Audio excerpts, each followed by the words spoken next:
Hi, I'm Sai here and I'm on top of my rooftop garden. Now, before I start this video, I'd like to apologize for two things.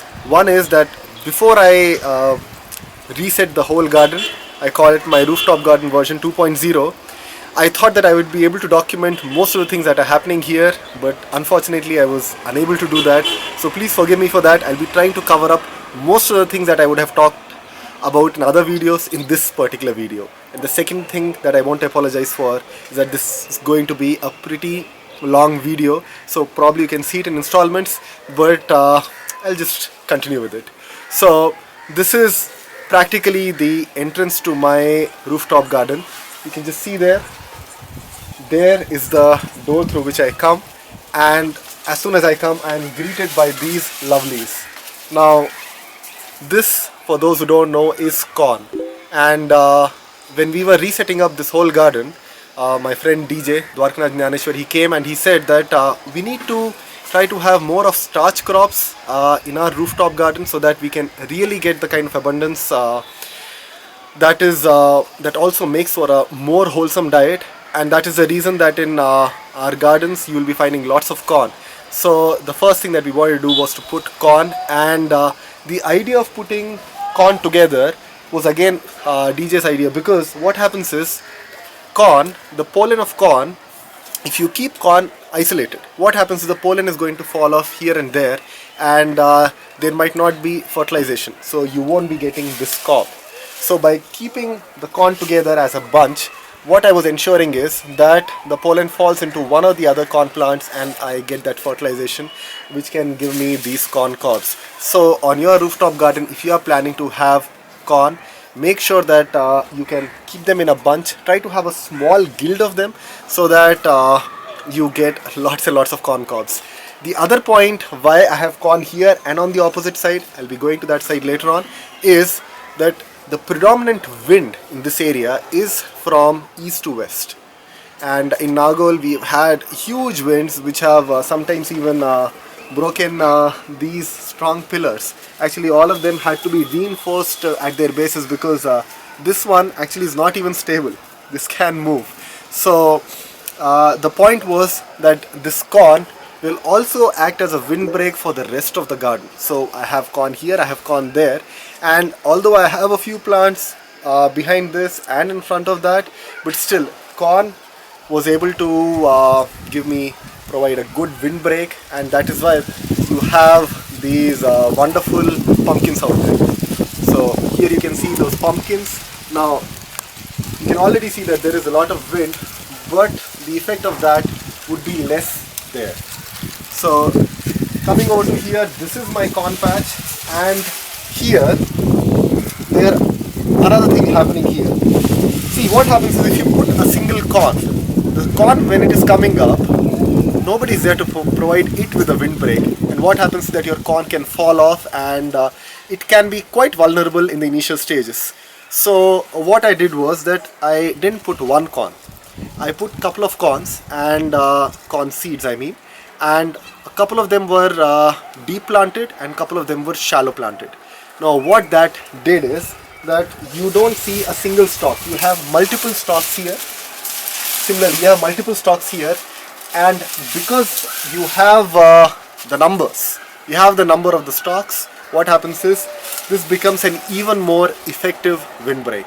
So this is another thing, another small thing that we did here, so that this whole guild works beautifully. So now you can see that this is the corn and this is the silk. This will take some more time to develop, but you can see that from each stalk, some of the stalks I'm even getting 2 to 3, sometimes even 4. Now usually corn can be very demanding. Corn really likes to have as much nutrition as possible, and that's why many people feel that it can't really survive on a rooftop garden situation where you are limiting the corn. So another design choice that was made was that wherever I am growing corn, I have used big grow bags. Now these are probably around 2 feet in height and about 1.5 feet in width. Now what that does is that this can really accommodate a lot of potting mix, and along with that it gives the roots of the corn lots of space to grow. So this is the design choice I did here. In my other containers where I am growing only greens, I was really not bothered to have this kind of grow bag. I was having smaller grow bags because they can do whatever is required for those plants. You really don't require them to be too deep. So coming back to the question of potting mix. Now this is a question which many people ask. What did I use for this garden? Now for the past 3 to 3.5 years we have been using potting mix which consists of 1 portion of vermicompost, 1 portion of coco peat and just a handful of red mud. Okay, so this is what goes into all of these containers, right? And there are some people who say that that much of coco peat might do a bit harm to the plants and all that, but believe me, the results are here for all of you to see, and I don't find any particular sort of problem in my garden, and rather this kind of a mix has I feel it's because of that I'm getting this kind of growth out there. So this is about the corn section. There are a few containers in which the corn didn't come, and so what I did was I just left them, and what I did here is, you can just come here. It might be a bit tricky to show you, but what I've done is I've started spreading some of the vines here. Okay, so I have some creepers which will be moving around and taking place there, and if you can just go there, you can already see that I'm getting the fruits, right? So along with my corn, obviously I'm getting spinach here and there. I have planted a couple of flowers. You can see that there is marigold out here, another type of flower, red flower is here. So the key is to maintain diversity, which I was just trying to create here. So what you see is that although there are I noticed it just a few days back that I am getting these black aphids, but you know, my corn is almost ready. These are not going to harm. And if you can just look closely here, I have also started seeing the larvae of ladybugs, lady beetle as we call it, and that is going to take care of whatever pest issues I'm having here. So really, pest is a no issue in this part of the garden. Okay, so let's go to the back side of the corn and let's see what's happening there.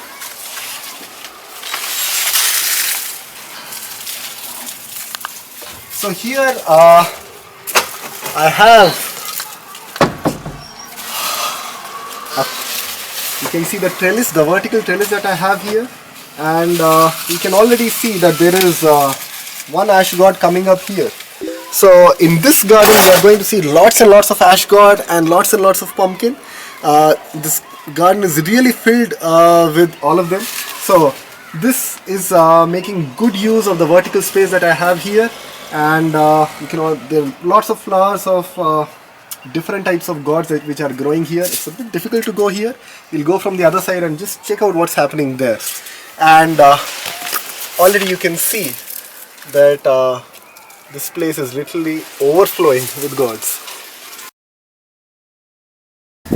So these are the pumpkins that I'm getting here. I think one of them is golden delicious and one of them is, I don't know the name, because here what we did here was that I had 2 syntax tanks.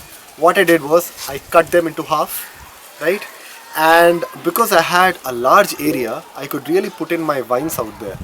Now it is very important to understand that your creepers and your climbers do require as much root space as they can, and especially if you are planning to have more than a few fruits from them, you should try to provide them with as much root space as possible. If you are just content with 1 or 2 fruits, I have done that also in my garden, you can use a small container, but to have as big a container as possible for things like ash gourd, gourds and different types of gourds and pumpkins is really essential.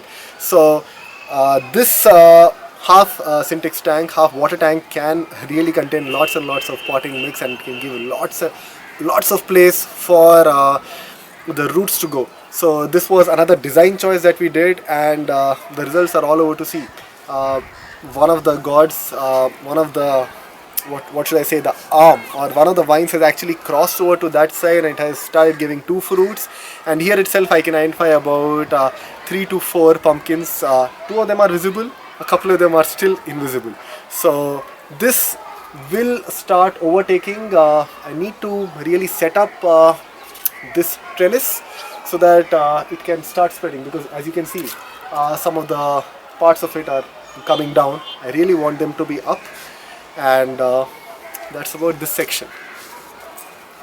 You can see this is a ladybug larva that I have, and this is red amaranth. Okay, it's a bit greenish, but it's sold as red amaranth. So this part of the section, initially I had a few problems in this part of the section. Even if you check out the photos that I put in Facebook some time back, you would have seen that I was not getting much production here. And what happened was that I had put in a couple of tomatoes here, and those tomatoes got some kind of infection. I think it got verticillium, and because of that, what happened was that they come to a certain height and they just start falling off. So I had to basically remove all of them, and that's why this patch was not very productive. But then I just took in a couple of amaranth and started putting amaranth. So you can just see here I have red amaranth, here I have a green amaranth, and on the underside we are trying to grow potato. But as you can see that some of the potato is not surviving, and right now what you see is not potato. This is amaranth which comes on its own, and some of the seeds which have fallen from there to here. But the point was to have throughout this U shape, we wanted to have potatoes. Now I can see few more of ladybugs out here.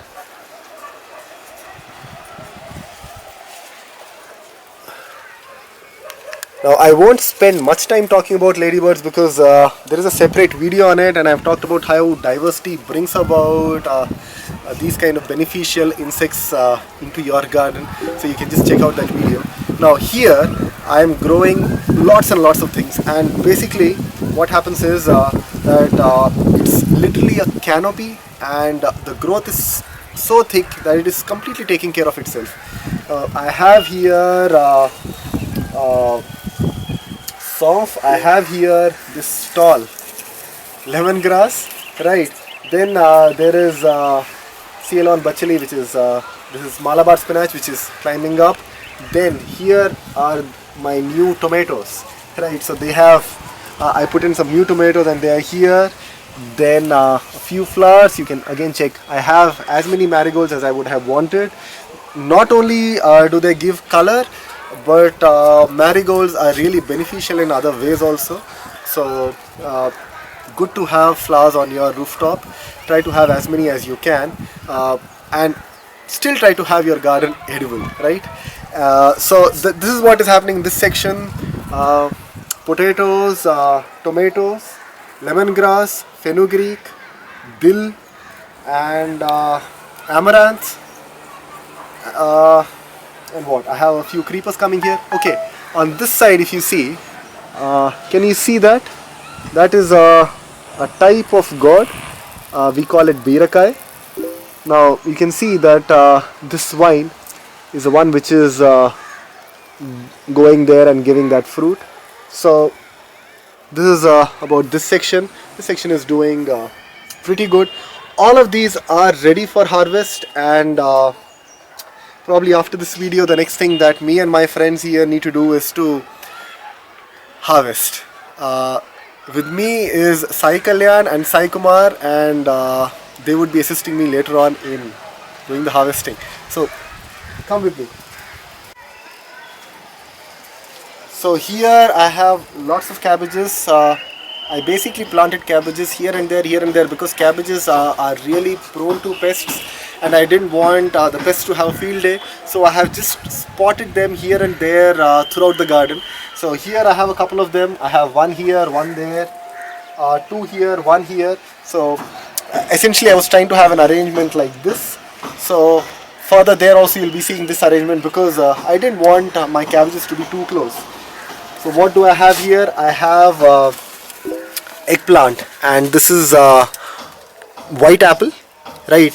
This white apple is really huge, and is it called white apple or green apple? I'm not sure. Yeah, it's called green apple. This is what my friend tells me. So this is ripened green apple. Don't think that this is going to change its color. It is going to stay in this color only, and this is ready for harvest. So here in this corner, because I have the pole support as well as the trellis, what I have done is I have put in a jack bean here, so that it really goes up and occupies this area as well. So I have a few flowers here, I have spinach here, then as I said cabbage, I have carrot, then one more jack bean coming up. So you can see that this was the seed, right? This was the seed, and it came out like this, and this is how it looks right now. Looks beautiful, doesn't it? So I have again one more eggplant. This is another jack bean, if I'm not wrong. This might be a sword bean. This seems like a sword bean, but let's check it out. So I have this vine, which has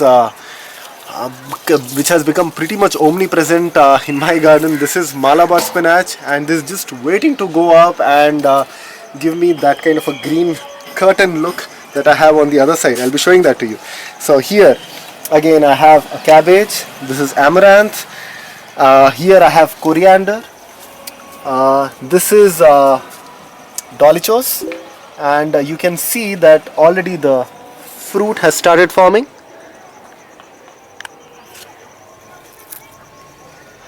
And few more carrots. Then one second, this is coriander, and this, what I have in between that is a chili plant. Now, what coriander does is it gives a slight fragrance. Actually it gives a very nice fragrance. That's why in most of our dishes in South India we use it. And what this fragrance does is it also repels some of the pests. It also repels red ants. So having this kind of companion planting really helps most of your plants. So this chili plant doesn't seem to be having many pest issues. Maybe there is a slight issue, but I can already see something similar to larvae. Ladybird larvae. I think it has died, but ladybirds are going to take care of any pest issues if I have, in spite of having coriander. And of course this would be getting an application of compost tea once I have harvested the coriander. Now I have beetroots growing here. Again eggplant. This is tomato. Now yeah, this, just have a look at this. I have two cabbages, and I have one marigold, all growing in this same container. Right now, cabbages, what happens is many people have problems with cabbages. Even we had problems with cabbages. What starts happening is that on the underside of the leaf you start having some kind of a white powder kind of a thing, and that means that it is getting attacked, and very soon what happens is that basically your whole plant is lost. Now what you can do is, and what we also do sometimes, is that you can start harvesting the leaf. You need not wait for the whole bulb or what you get in the market, the cabbage. You can actually start harvesting from the leaves, and you can start using it as you would be using your cabbage.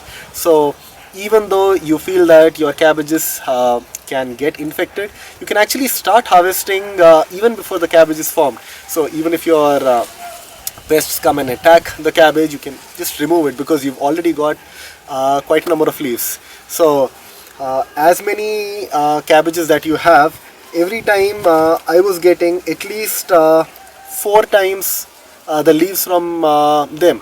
So for each cabbage I was getting about 4 to 5, and during one of the harvest I got about 4 to 5 kgs of just the leaves. So you really do not need to wait for the whole cabbage. You can start harvesting from the day one. Now throughout my garden, you might be seeing that there are some kind of cuts that they are there. You can also see some kind of these things. Now these are usually the work of a certain type of worm which is called as cutworm, and many times what it can do is that it can really wipe out your entire plant if you're not careful. Now in the initial stages, when my cabbage was a bit young and I did not have this kind of a growth out here, I was a bit careful. I was coming and removing some of the cabbages which were very badly infected, or I was hand picking out those cutworms. But once I started having this kind of a diversity, what happens is that even cutworms were not much of an issue, because they are essentially eating leaves and there are too many leaves out there. And because I was essentially maintaining my soil pH balance and the soil biology well, what happens is that you won't have an outbreak of it. So although you might find that some of the leaves do not look those picture perfect, but still it is not stopping the yield from coming. So that's what we are looking, right? Having a diversity which is leading to natural pest management without much of the work from the gardener's side. So here more tomato, and this amaranth that you see, wherever you are seeing this amaranth, this is volunteer amaranth. I've spoken about it enough.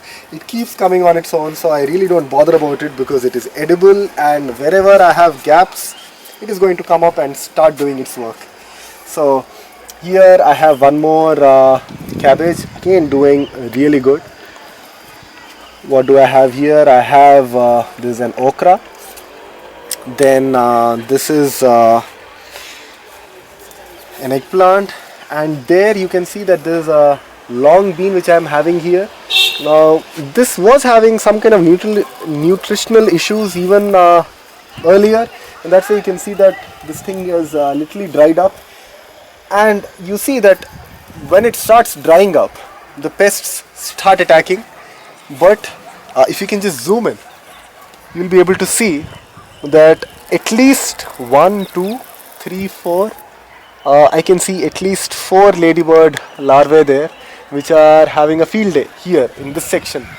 And again you have 1, 2, 3, probably 4 ladybug larvae taking care of that section. So you see it is all being taken care by itself, right? Now again I have an okra here, and I'm not sure what this vine is. We'll talk about that later.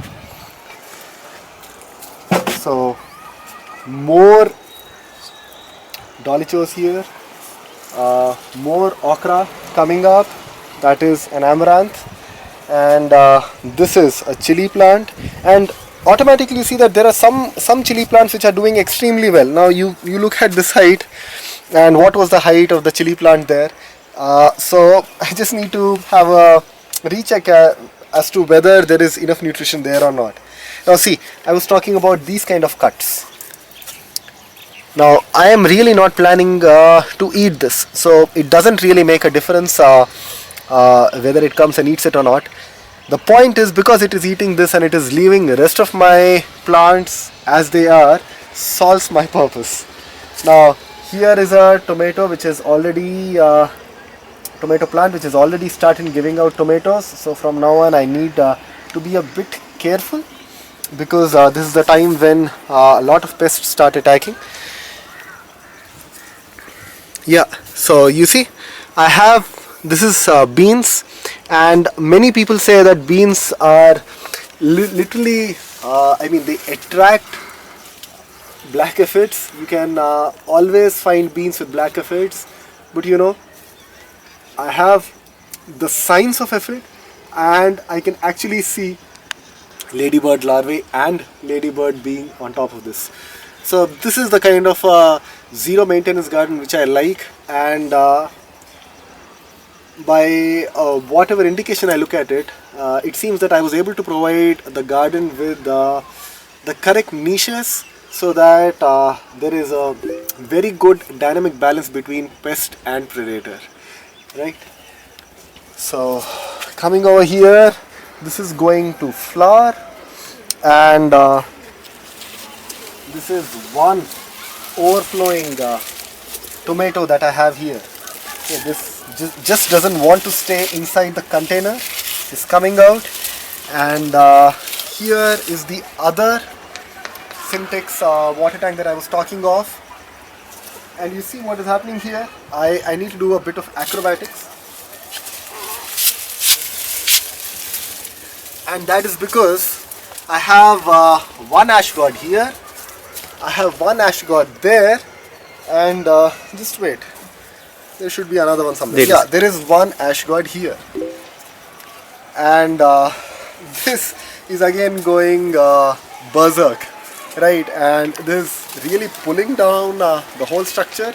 And at this point of time, I wouldn't want to take too many chances, because if I try to do anything drastic and this just snaps, I would have to do an early harvest. So I really don't want to take any chances right now. Now here is another surprise, and this was suggested to me by Madhu and Kalyan, and I really loved what happened here. See, what happened was that the original intention was to send these creepers up, okay, so that I can have the ground free, so that I can move about and do some kind of basic maintenance and cleaning, because everything on the ground can create lots of issues. You might step on them, and you can just break a few vines. So while we were trying to think of it, because we had the corns growing here, right, you can see the corns, it was suggested that why don't we allow the vines to go inside this, right? Now along with the corn, I had already put in beans. So I was already having corn and beans. You did not see beans there because during the very initial stages, what happened was that we had those issues of a few rainy days and a few hot days, and most of my bean plants got affected. GORUCHIKKUDUT, they got affected with that the same thing that I was talking of, VERTICILLUM, and they started falling apart. But in this area, I was still able to put a few more. So I had the corn, I had the beans, and it was suggested that I allow my gourd to go inside. And this is the three sisters combination that the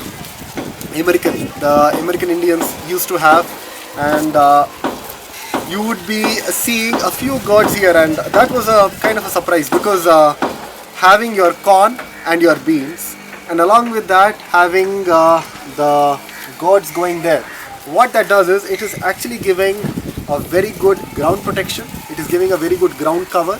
So I am able to use not just the vertical space for the corn, I am also able to use the horizontal space to grow the gourds. So if you come on the other side, I'll just show you.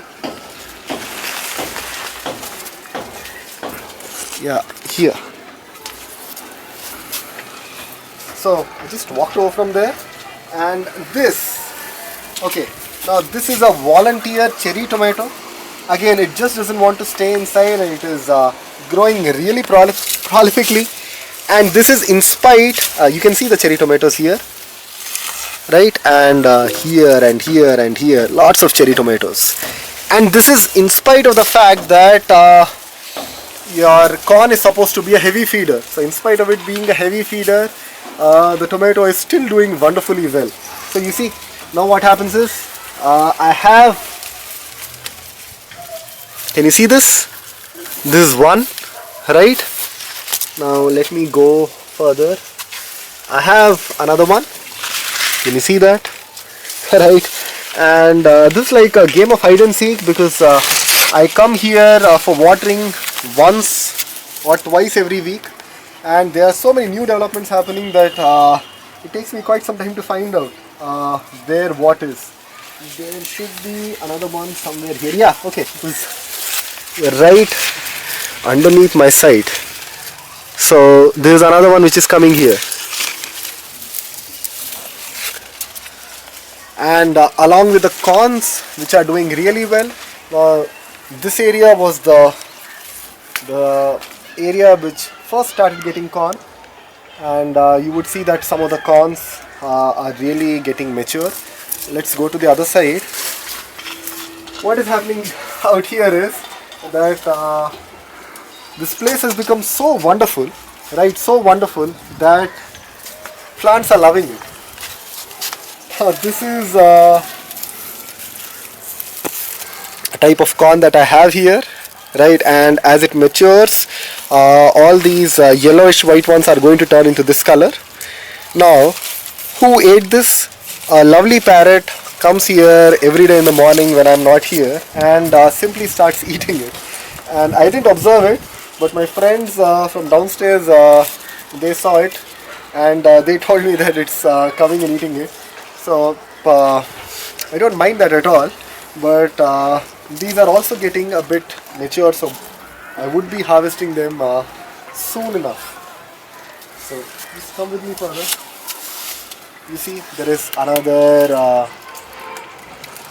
ash god out there, and here in this section I have, this is an elephant tusk okra.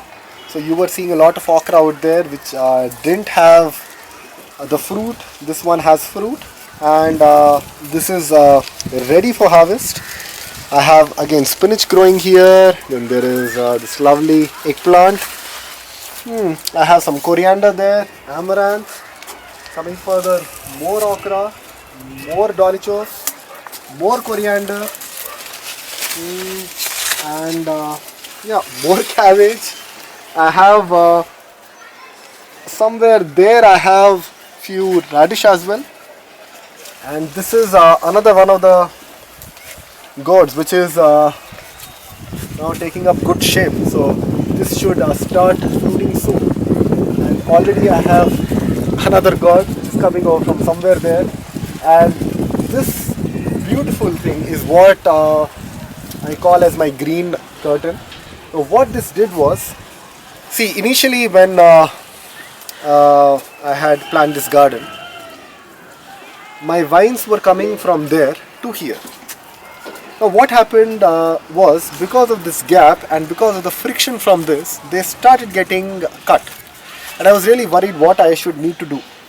And once I saw how wonderfully well this was acting as a windbreak, I understood that my vine can actually go taking its support. It will never get cut till the time this is alive, and it can happily go up where there is hardly any wind problem, and it can start giving the fruit. So you see, this is the vine which I never harvest from. This is there as a big protector for my garden. So this stays here. You can see that the leaves are not completely green. They are becoming a bit palish because it has very huge roots. Actually, one of the roots cut through the plastic bag and came out. So I can't do really much about it. So what I did was I allow it to stay in this shape. I do give it a lot of water and a bit of what should I say, vermicompost and a bit of cow dung, so that it does have the enough nutrients which it requires. But more than that, I really don't touch it because of the excellent function that it is providing. So really love this for what it is doing. Let's go to that side. I think that is one side which we missed. So I was talking of three sisters and I forgot to show you the beans. Well, here are the beans. Couple of beans did survive. So you see that you can have a very good combination of three sisters even on your rooftop, and these beans should have been harvested a few days back. I'll harvest them today.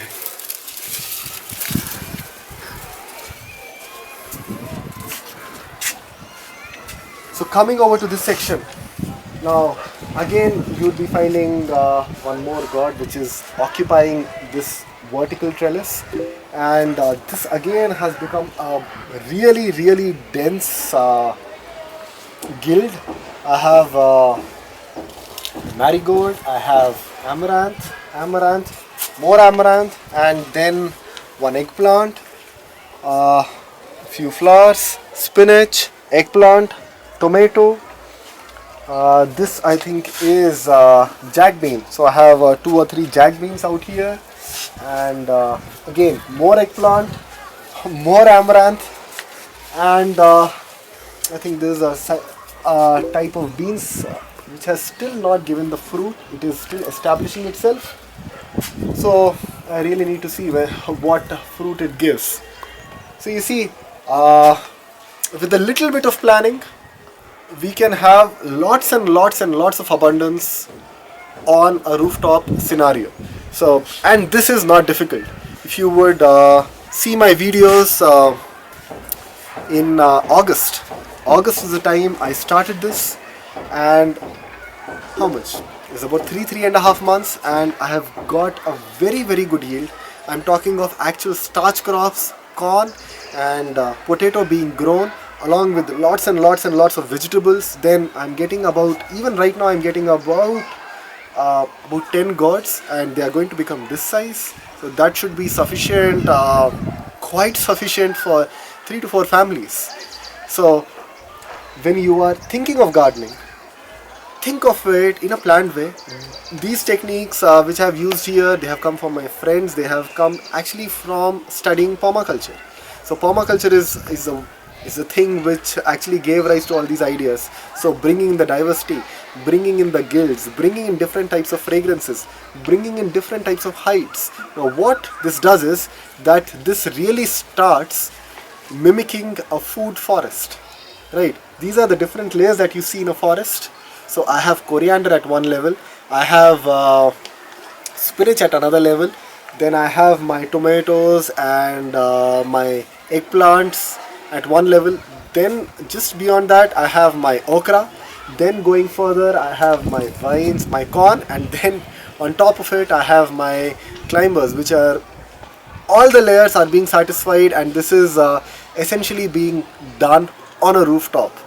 And I have put in drip. There are lots of questions as to how effective the drip was. Let me just show you the drip arrangement that I have here. What I did was that this is a pipe which is coming from a Syntex tank up there, and this gets connected to a small motor. Now this is a less than half HP motor, and I required that motor so as to give me enough pressure to water the whole garden. Now whenever water is there at a height, definitely it is going to flow to any part which is below that. But what happens is that because this whole setup is a bit complicated, I really could not planning it in that way becomes a bit of an issue. So what I did was that I put in a small motor so that I can switch it on every day for about an hour or so. And within that hour, what happens is, if you can just come here, what we did was, and this was done by Sai Kalyan, who's holding the camera, and Madhu, who's not here today. What they did was they did this lovely planning. You have this PVC pipe which is coming here, and this gets connected to the drip, right? And if I go further, you can see that here, can you see this? Here is the drip from which we would be getting water drips, right?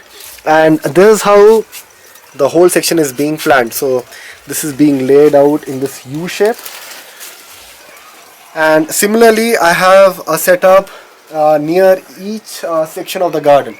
Now, for each section of the garden, what happens is this whole thing becomes so complicated that you would not be having enough water going to each section, because this was not mathematically planned so that for each drip I'm getting this X amount of water.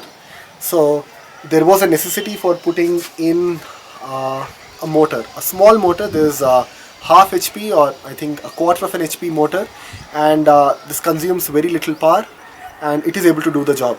But that was not the main issue. The main issue was that for the type of gardening that we do, it is really important also to understand that we are not just putting one plant per bag.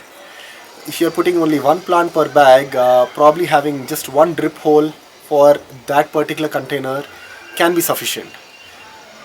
Here what happens is I am actually constrained to use a small container. These grow bags are 1 feet in width. If I have big containers, then again I can have 2 or 3 drips which would be giving enough water. But when you have only one small drip, and especially in the establishment phases, what happens is the water does not go too much to the side. The profile that you would be having of the drip, when the drip gives that drop of water, it does not spread like this, it will spread like this. So what happens to the other plants which are there on the periphery? They don't get enough water. So along with the drip, what I did was I started doing hand watering, and this is the other pipe that you see here. This is a pipe that I use for hand watering.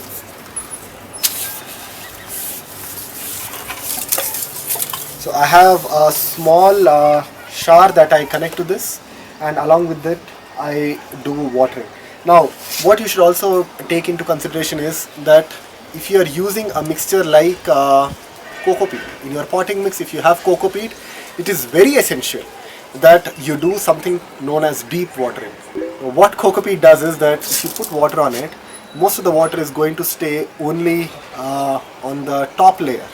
It will take some time for it to percolate. So you might think that you have done adequate watering, but the water never really goes down. Once you have made the whole medium wet by giving it more water, that water is not going to get lost, rather it is going to stay there in the medium, and whenever the medium starts drying, just like a sponge, it is going to keep the uniform moisture levels throughout the container. If you are not doing that, what happens is that you would be watering and the water will not be reaching the taproot and your plants are going to suffer.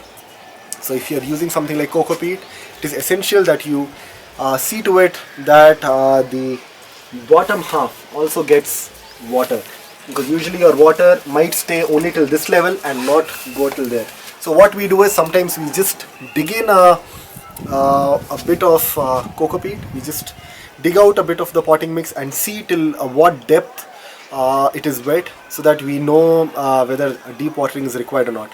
So along with your drip irrigation, I would also suggest that you have something like doing deep watering. Now I'm not saying that drip does not work, I'm just saying that for this particular set of conditions that I have, drip is not that effective. I could have made drip more effective, but for the time that I had, I found that hand watering was a quicker job to do. So that is about drip watering. Now what did I do for the nutrition of my plants? I was using compost tea. So you can see here that here is my compost tea setup and here is my vermi wash setup. Now compost tea and vermi wash both increase the soil biology, and what that does is not only is it able to give nutrition to plants in a better way, but by increasing the soil biology, it also gives the plant pest resistance. So it is really important that you use compost tea. It is very easy to make. There are lots of videos, or probably I'll be doing another one if you ask me to. And it is also essential for you to have a vermi wash setup. I think my friend DJ has made a video on it, so you can just check that out. Now both these, they, as I said, bring about a change in the soil biology. They make it better, and because of that the plants really love what is there in the soil, and they come out strong and healthy. Now how should you apply it? How regularly should you apply it? For compost tea, you could have I would have ideally preferred to apply it at least once a week, and especially once your plant goes into fruiting, it could be applied a bit more regularly. For something like corn, it might be better to give it regular doses of compost tea, I mean even more frequently. That is because corn is a heavy feeder, but unfortunately I was not able to do that to my plants as much as I would have liked. But still I was able to give in this 2.5 months, I think, at least twice or thrice I was able to give them a good dose of compost tea, and the results are there for you to see.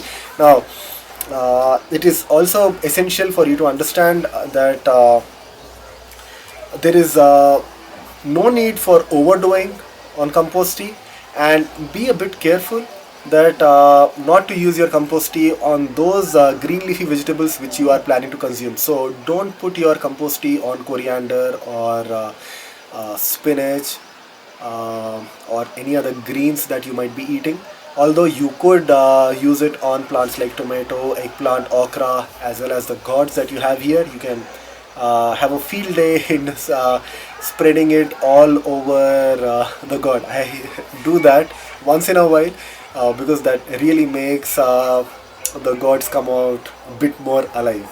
So I hope I have been able to solve most of the questions that I hoped people would be asking, and if there are any more, do ask me, because this is the kind of abundance that I would really love each household to have, and we need to solve much bigger problems which are there, and food is simply seems to be a no problem if it is being done right. So once again, this is the kind of abundance that I have got in about 3.5 months, and I'm sure that you would be able to do it. And this is in a tropical climate where you have quite a bit of heat, right? And this time there has been a rainfall failure because of El Nino effect, and especially in our area, our particular area, it has been even more worse. So despite all those climatic fluctuations, despite the heat, a bit of planning, lots of permaculture can really bring about the kind of sustainability and abundance that we all would want. So thanks for watching, and do share this video, and hope it inspires all of you to start creating your own garden of abundance. And don't forget to subscribe. Thanks for watching.